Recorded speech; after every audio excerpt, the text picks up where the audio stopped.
era of free money for Black churches does not necessarily exist. And so, we will have to be incredibly bold. We'll have to be mission driven, and we'll have to certainly be relevant. There's a difference between being flashy and being relevant, right? There's a difference between just doing stuff and, as we mentioned earlier, being strategic. It makes no sense for me, for example, in my context, to go and establish a food pantry, even though I'm cool with the capital area food bank folks, because the Baptist church right around the corner, less than a mile away, has an awesome food pantry. And I could do that, and I could get some clout within our denominational structure to land me elsewhere if that is my desire. But whose need did I really meet?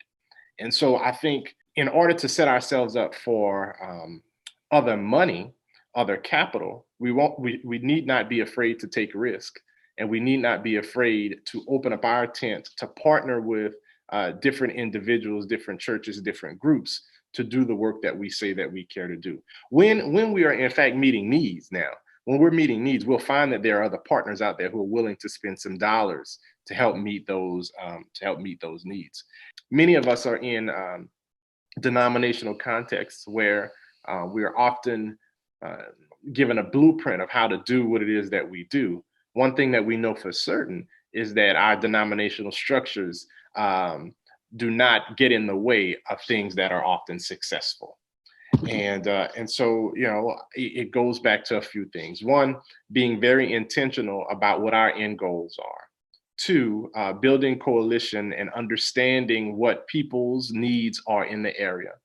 Three, aligning our ministry efforts to meet those needs and not necessarily everything else. And four, of course, being satisfied of not being the end all be all. We don't have to be the go-to place for every single thing.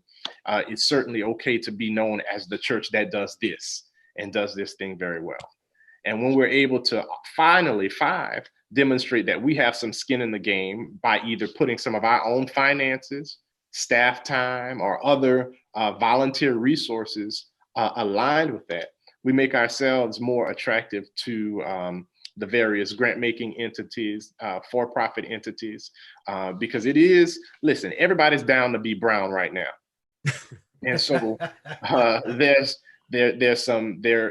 is and there will be additional funding opportunities.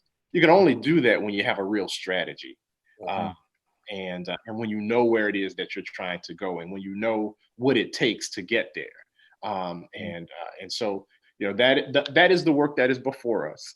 That's the ministry opportunity that's before us, and it matters that we are standing up to that challenge.